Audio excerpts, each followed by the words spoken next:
परीक्षित जी को कहते हैं कि हे राजन, इस भूमंडल पे जम्बूद्वीप आदि 7 द्वीप हैं जो एक एक सागर समावृत हैं।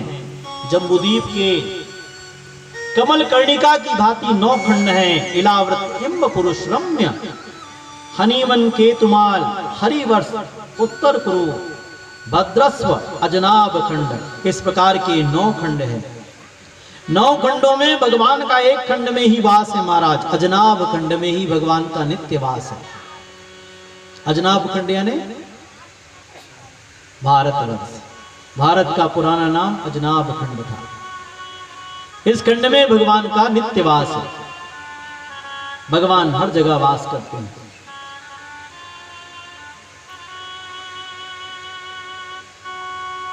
और ये भारत भूमि ऐसी पुण्य भूमि है जहां अन्य प्रकार से भगवान अवतरित होते हैं। भगवान के बहुत सारे अवतार हुए ना। सनक सनंदन भगवान के ये अवतार थे। 24 मुख्य अवतार हैं महाराज भगवान के। सनक सनंदन सनातन और सनत कुमार ये पहला अवतार। दूसरा अवतार 12, तीसरा नारद जी, चौथा नर नारायण कपिल भगवान, दत्तात्रेय जी, यज्ञ भगवान, ऋषभदेव, पृथु, मत्स्य, कच्छप, धन्वंतरी और मोहिनी नरसिंह अवतार, वामन भगवान का अवतार परशुराम जी, वेद व्यास जी, स्वयं भगवान श्री राघवेंद्र सरकार, बलराम जी और स्वयं भगवान कृष्णचंद्र भगवान। ये 20वें अवतार। 21वां हरि, 22वां हंस अवतार और 23वां बुद्ध अवतार। ये बुद्ध अवतार में भेद है महाराज। हाँ, ये वो वाले बुद्ध नहीं। और चौथा होने वाला है, 24वां होने वाला है। कौन सा? कलिक अवतार। अभी कलिक का पहला चरण चल रहा है। कलयुग का पहला चरण चल रहा है। जब अंतिम के 500 वर्ष शेष रह जाएंगे तब कलिक अवतार का जन्म होगा। तो भगवान के 24 अवतार मुख्य मुख्य हैं। तो भारतवर्ष में, इस भारत भूमि में भगवान का हृदय स्थल है। इस भारत भूमि में जब जब धर्म संस्थापनाय संभवानि युगे युगे, भगवान ने स्वयं कहा है, यदा यदा हि धर्मस्य ग्लानिर्भवति भारत अभ्युत्थानम् कर्मस्य तदात्मानं सृजाम्यहम्। जब जब होय धर्म के हानि, जब होय धर्म की हानि, बढ़ई असुर अधम अभिमानी, बढ़ई असुर अधम अभिमानी, तब तब धरे प्रभु मनुज शरीरा, तब तब धरे प्रभु मनुज शरीरा, तब तब धरे प्रभु मनुज शरीरा, तब तब धरे प्रभु मनुज शरीरा। भगवान ने स्वयं कहा है, इसलिए वे कुछ हिंदू लोग तो इसलिए भी शांत बैठे रहते हैं कि भगवान ने खुद कह के गए कि जब जब अधर्म होगा तब तब मैं आऊंगा। गीता में भगवान ने कहा, यदा यदा हि धर्मस्य ग्लानिर्भवति भारत अभ्युत्थानम् कर्मस्य तदात्मानं सृजाम्यहम्। वो किसके रूप में आऊंगा ये कह नहीं बताया। हाँ, भगवान ने ये कह के चले गए हैं कि मैं आऊंगा। इसलिए भी संत लोग शांत बैठे हैं, ज्यादा कुछ करते नहीं महाराज। बस भगवान का भजन करने के लिए प्रेरित करते रहते हैं कि आप भगवान का भजन करो, भगवान का काम भगवान स्वयं करेंगे। और करना भी हमको यही चाहिए। भगवान ने हमें भजन के लिए भेजा है, बाकी सब कुछ नारायण करेंगे। हाँ, लेकिन अविश्वास ना हो, बट विश्वास, भगवान के प्रति अटल विश्वास हो। और जहां विश्वास होगा वहां भगवान स्वयं रक्षा करने आएंगे।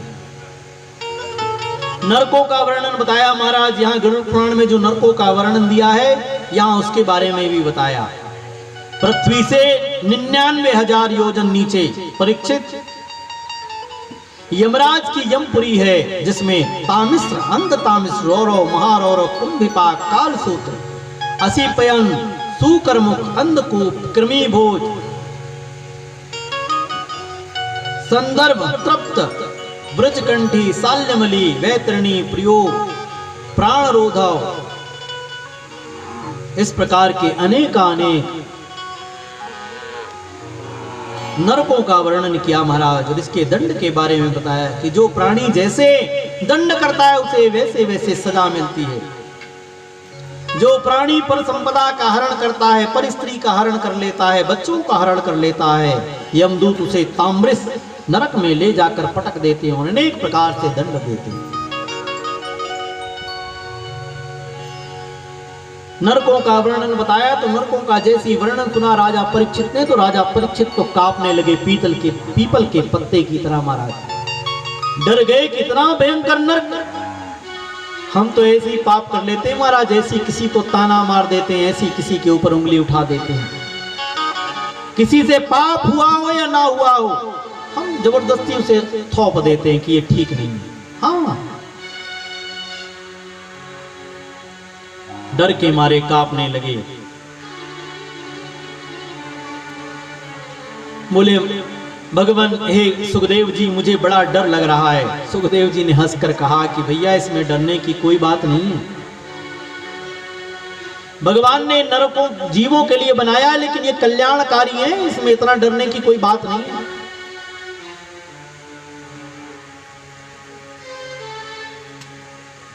परीक्षित जी ने कहा कि प्रभु, डरने की कैसे बात नहीं है। बोले डरने की इसलिए बात नहीं है,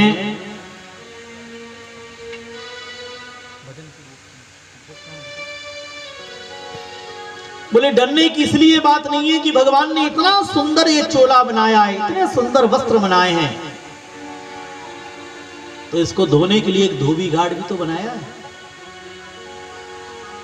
बोले वो भगवान का धोबी घाट है। आप कपड़े पहनते हैं ना, सफेद वाले कपड़े यूज करते हैं, दाग लग जाए, आपने दे दिया महाराज धोने के लिए, तो धोबी घाट होता है। वहां आप जाकर देखेंगे लाइन से पत्थर लगे और देख कूट रहे हैं वो लोग। हाँ, वो एक एड आता है ना,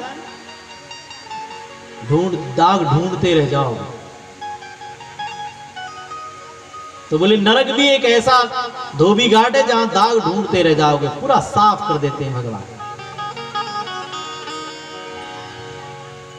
जैसे ये प्रायश्चित का साबुन है, यदि कोई साफ सफाई अच्छे से ना रख सके तो भगवान ने फिर उसके लिए धोबी घाट बनाया है, और उस धोबी घाट में भगवान उस जीव को ले जाकर ऐसा धोते हैं कि फिर बढ़िया से बढ़िया बिल्कुल चकाचक कर देते हैं।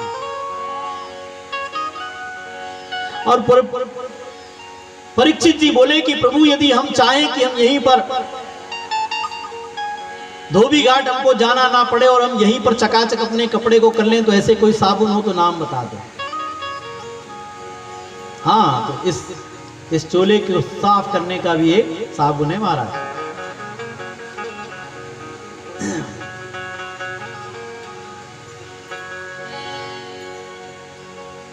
सीताराम सीताराम सीताराम कहिए, और जाहि विधि राखे राम ताई विधि रहे।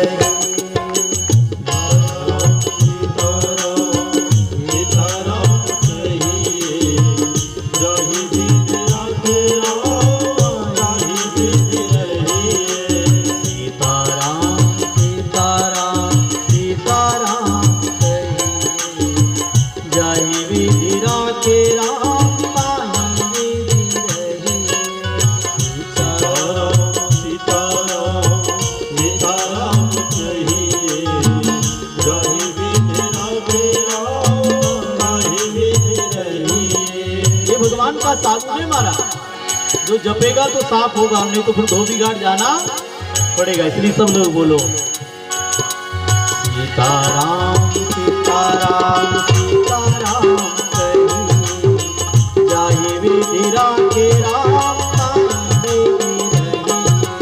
सीताराम सीताराम सीताराम कहिए,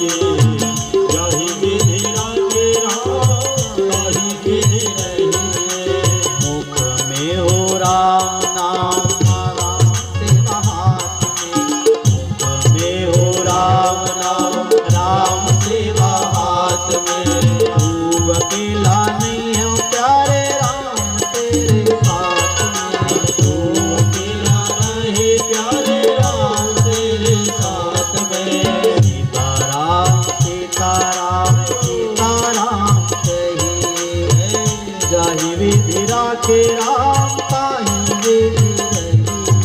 सीताराम सीताराम सीताराम कहिए, जाहि विधि राखे राम ताहि वेद रहिए। विधि का विधान जान सुख दुख सही, विधि का विधान जान सुख दुख सही। विधि का विधान जान सुख दुख सही, विधि का विधान जान सुख दुख सही। जीवन में कुछ कम हो जाए, जीवन में ठाकुर जी ऐसा कभी कुछ कर देते हैं महाराज कि किसी को ना चाहते हुए भी कोई दुख सहना पड़े, तब भी भगवान से गिलानी ना करे, वो सिर्फ भगवान की मर्जी मानकर जीवन जीता रहे। विधि का विधान जान हानि लाभ सही, विधि का विधान जान हानि लाभ सही। जाहि विधि राखे राम ताहि वेद रही, जाहि विधि राखे राम ताहि वेद रही। सीताराम सीताराम सीताराम कहिए, सीताराम सीताराम सीताराम कहिए। जाहि विधि राखे राम ताहि वेद रही, जाहि विधि राखे राम ताहि वेद रही। जाहि विधि राखे राम ताहि वेद रही, जाहि विधि राखे राम ताहि वेद रही।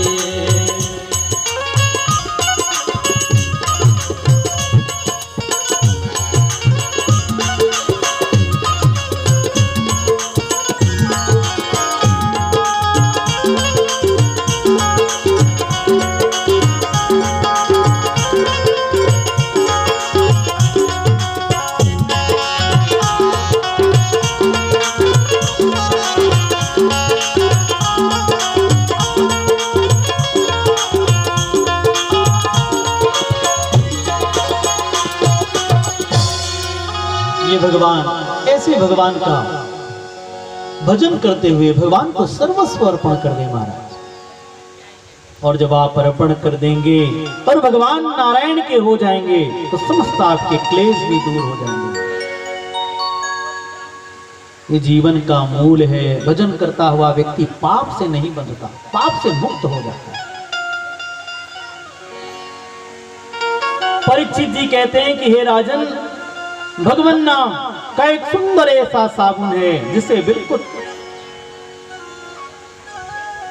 ऐसा लगा दो कि बिल्कुल दाग ढूंढते रह जाओगे। जैसे भुवन भास्कर सूर्य नारायण भगवान के उदय होने पर समस्त अंधकार नष्ट हो जाता है, वैसे ही भगवान की भक्ति करते करते ये जीव के पाप पुंज सभी नष्ट हो जाते हैं। सुखदेव परीक्षित जी कहते हैं कि हे राजन, भगवान नारायण और किस किस का भला कर सकते हैं, किस किस का कल्याण कर सकती है ये कथा भगवान नाम का। कैसे कैसे पापियों को और कैसे कैसे दाग को धो सकता है भगवान नाम का आपका साबुन। सुखदेव जी कहते हैं कि जिसने जीवन में पाप के अलावा कुछ किया ही नहीं, जिसको सिर्फ जीवन में पाप ही किया, ऐसे पाप को भी नष्ट कर देती है। बोले अच्छा, कुछ ऐसी कथा है तो कहो। बोले हाँ सुनो, मैं तुम्हें सुंदर सी एक कथा कह रहा हूं। कन्नौज में रहने वाला एक अजामिल नाम का ब्राह्मण था। बड़ा वेद पाठी वेदज्ञ ब्राह्मण, गुरुकुल से पढ़ के आया था। सुंदर पत्नी, सुंदर बच्चे, सारा परिवार था और परिवार के साथ भी अच्छे से रहता था। एक बार एक बुरा संग पड़ गया, बुरी दृष्टि पड़ गई और बुरी दृष्टि ऐसी पड़ी कि वह गर्त में गिर गया। समिधाओं के लिए, हवन के लिए कुछ लकड़ियां चुनने गया और लकड़ी जैसे ही चुनने गया महाराज, वहां उसने देखा जंगल में कि एक गलत स्त्री गलत पुरुष के साथ कुछ गलत आचरण कर रही है। एक वेश्या को रमण करते हुए देख लिया और मन ऐसा रम गया, मन इतना ललायित हो गया कि बस मन में वही भाव चलने लगा महाराज। और ऐसा करते करते उस वेश्या की प्राप्ति के लिए बिल्कुल मन लगा दिया। प्राप्ति हो गई, उसी के साथ जीवन करने लगा, उसी के साथ रहने लगा, घर द्वार सब कुछ, पत्नी स्त्री सबको छोड़ दिया, उस वेश्या के साथ ही जीवन करने लगा। और जीवन करते करते 9 पुत्र हो गए, 9 संतति हो गई। बड़ा भयंकर पाप कर बैठा, पढ़ा लिखा ज्ञानी ब्राह्मण शरीर होने के बाद भी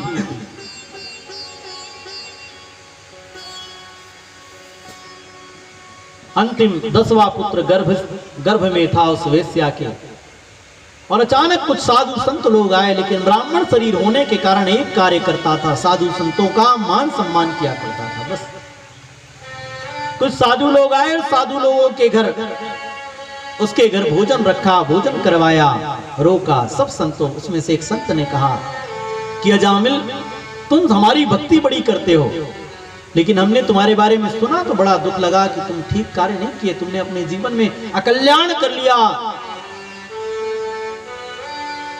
तुम्हारा जन्म ब्राह्मण कुल में हुआ था, लेकिन तुमने ठीक नहीं किया।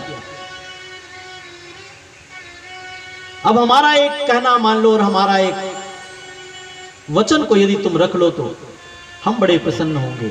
बोलिए महाराज जी, आप बोलिए। बोले 10वां पुत्र आपका होगा तो इसका नाम नारायण रखना। बोले ठीक है, जैसी आपकी इच्छा। 9 तो हो गए, 9 ठोके तो रख लिए, एक का नारायण भी रख लेंगे और क्या।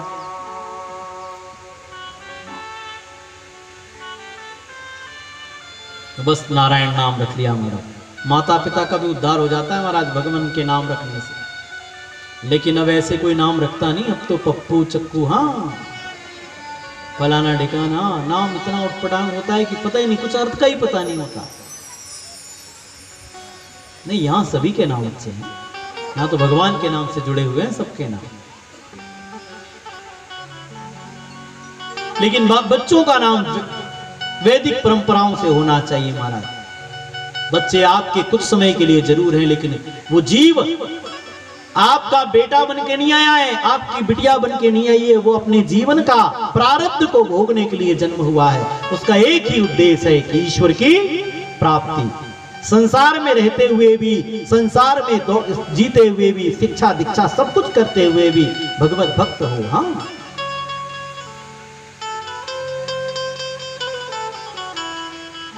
हम जिनकी याद में, जिनकी प्रसन्नता के लिए ये कथा कह रहे हैं ना महाराज, श्री बाबा का ऐसे ही स्वभाव। घंटों बैठ जाएं और घंटों बैठे बैठे भगवान की चर्चाएं चलती थी महाराज। हाँ, मैं तो उस समय कम जानता था, ज्यादा अबोध था, लेकिन बाबा बहुत सारी चीजें बताते थे। उसमें कुछ चीजें तो बड़ी आज भी याद है। बाबा प्रायः कहा करते थे, कुछ लोग होते हैं बोले जिससे बड़ी सावधानी से बात करना चाहिए।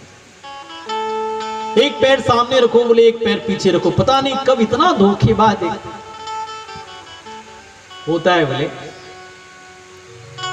उससे महाराज जी आप जब भी कभी बात करें बोले बाहर के लोगों, इस प्रकार के लोगों से, तो एक पैर सामने रखे, एक पैर पीछे। हम समझ नहीं पाते थे बाबा क्या कहते थे, और हो सके तो एक पत्थर हाथ में रखे बोले पीछे, पता नहीं वो कब। हाँ, बाबा आरएसएस के थे और सत्य कहते थे। अब जब बोध हुआ, जब बड़े हुए, तब पता हुआ कि वो सत्य कहते थे। बुजुर्ग जो कहते हैं ना महाराज, वो जीवन भर की पूंजी कहते हैं। हाँ, तो बहुत सारी चीजें कहते थे, घंटों बैठकर चर्चाएं होती। संत ने कहा कि इसका नाम नारायण रखना, और अजामिल ने स्वीकार कर लिया, बोला जी जैसी आपकी इच्छा। बिल्कुल मैं आपकी इच्छा को मानूंगा और रखूंगा। और संतान, कुछ समय बाद संतान हुई, नाम रख दिया नारायण। और माँ बाप का 2 बच्चों के प्रति ज्यादा प्रेम होता है भाई, एक छोटा और एक बड़ा, यानी बीच वाले बिल्कुल ऐसे ही हो गए। गलत। अच्छा बताओ, छोटा और बड़ा इसका मतलब आपके हाथ में जो उंगली है, ये वाली उंगली और ये वाली उंगली प्रिय है ना, बाकी उंगली हम काट लें कोई दर्द नहीं होगा। अब बोलो हाँ, नहीं होगा भाई। माँ बाप ऐसे बिल्कुल नहीं कहना, लेकिन दो को ज्यादा प्रेम होता है, इसलिए कि एक ये बड़ा होता है और ये एक छोटा होता है, बाकी सबसे ज्यादा होता है। हमको भी शिकायत थी पहले, हम भी कहा करते थे, क्योंकि हम भी बीच के हैं तो इसलिए, लेकिन ये गलत है सब। अब पता चला, क्योंकि अब बहुत सारे लोग बोलते हैं ना, महाराज जी आप तो फलानी जगह जाते हो, फलानी जगह के लोग काफी अच्छे आपको लगते होंगे, आप तो वहीं रहते हैं, आप तो वहीं ज्यादा, कितने सारे शिष्य हैं आपके। तब पता चलता है कि नहीं भाई, हमको सब प्रिय है। अब लगता है कि सब बच्चे एक समान है, कोई सगा और कोई प्रिय। हाँ, जब जिसको उसके भी 10 बच्चे हो जाए ना, तब उसको भी लगता है कि नहीं सब एक समान। हाँ, ये जरूर है कि कुछ बच्चा ऐसे होते हैं जो मन को समझ लेते हैं। जैसे बेटी, बाप यदि बाजार से आया तो बेटी दौड़कर पानी लेकर आती है, और बेटा दौड़ कर आता है, पापा वो आइसक्रीम लेके आए। तो ये फर्क भर होता है बच्चों में, ये फर्क भर होता है कि कौन बच्चा, बच्चे तो सब हैं, लेकिन कौन पूछ रहा है कि माँ आज तूने इतना समय हो गया भोजन नहीं किया, तो बस माँ का उस बच्चे के प्रति थोड़ा ज्यादा लाड़ हो जाता है, लेकिन होता तो सब में समान है।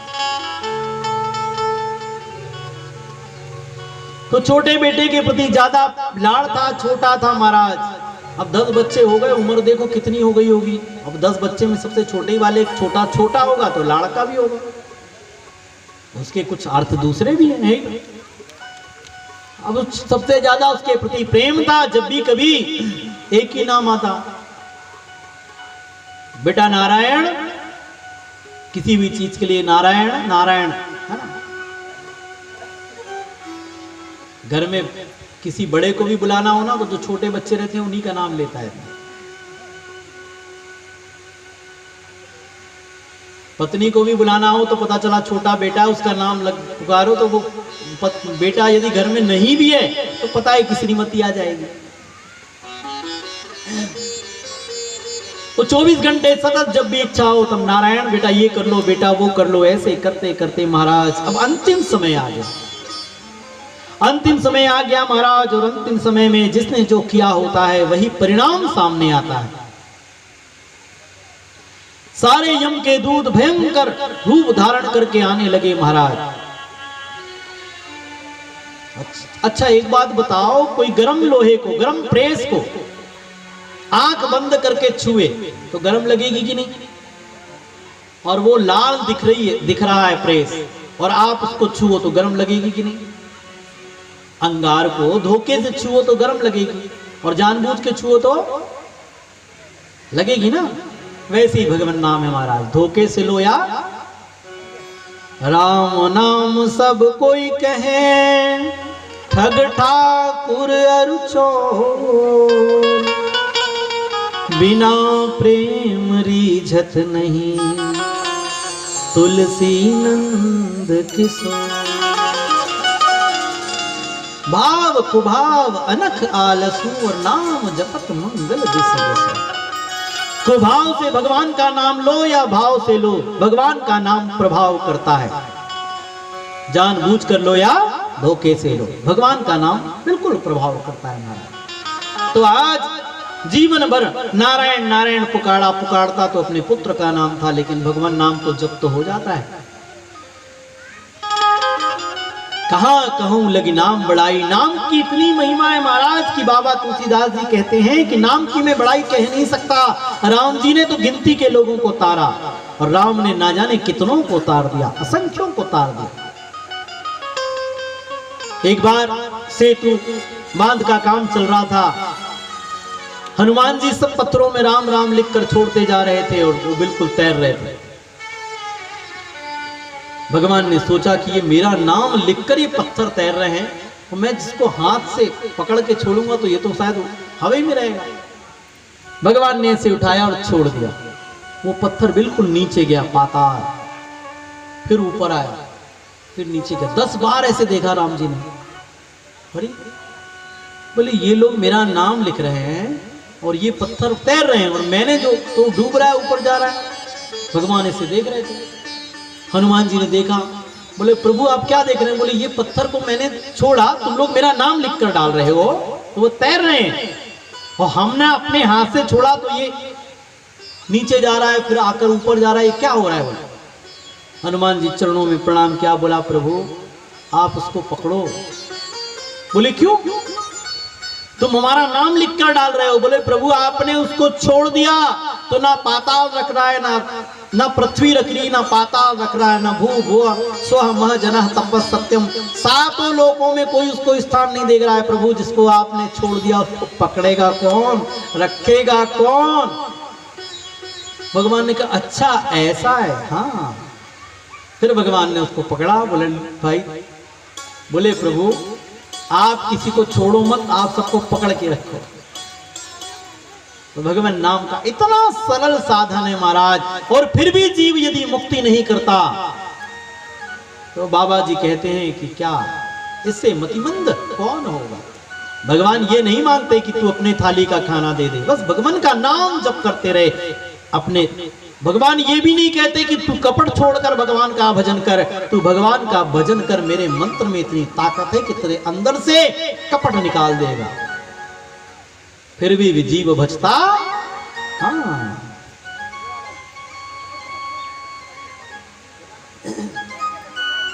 आज जैसे यम के दूत आए और जोर से चिल्लाया महाराज नारायण करके, और जैसे ही नारायण सुना,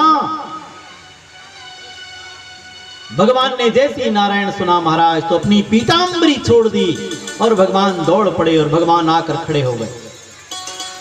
बोलो लक्ष्मी नारायण भगवान की। भगवान को जैसे ही देखा महाराज तो खटिए से उठ के बैठ गया और प्रणाम किया और नेत्रों से जल बहाने लगा। बोला प्रभु मैंने आपको आवाज नहीं लगाई। बोले अच्छा? बोले अच्छा? बोले नारायण तो हमारा नाम है। बोले प्रभु नारायण मेरे पुत्र का नाम है। यम के दूत जैसे ही आए हुए थे महाराज देखे और देखकर भाग गए और कांपने लगे। यमराज के पास जाकर बोले कि महाराज जी लिस्ट कैसी निकालते हो आप? कुछ भी, ये कंप्यूटर आजकल आ गया है तो कुछ भी मिसिंग हो रही है, आप हिसाब से लिख के दो हमको।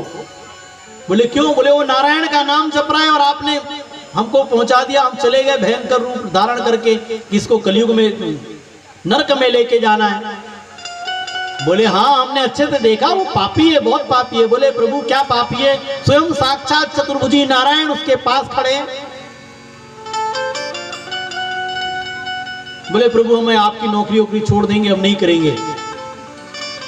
बोले नहीं नहीं ऐसा नहीं। यमराज ने बोला ठीक है दूत तुम शांत रहो, मैं देख के आता हूं। जैसे ही यमराज जी ने दूर से देखा महाराज तो भगवान नारायण खड़े हैं, उसके सर पर हाथ रख रहे हैं, वो रो रहा है। बोला प्रभु मैंने आपको आवाज नहीं लगाई, मैं अपने पुत्र को लगा रहा था।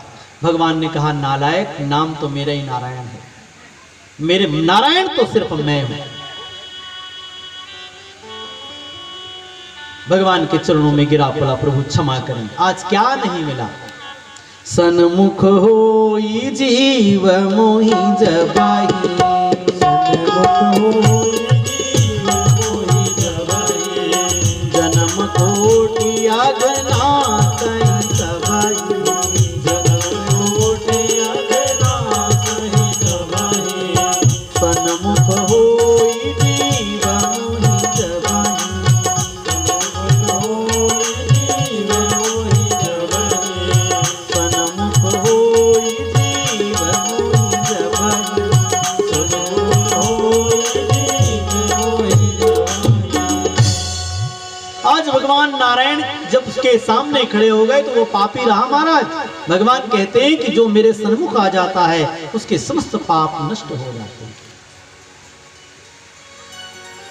राजा परीक्षित से भगवान सुखदेव जी कहते हैं कि हे राजन, भगवान ने अजामिल जैसे का उद्धार कर दिया जिसने जीवन में पाप के अलावा कुछ किया ही नहीं।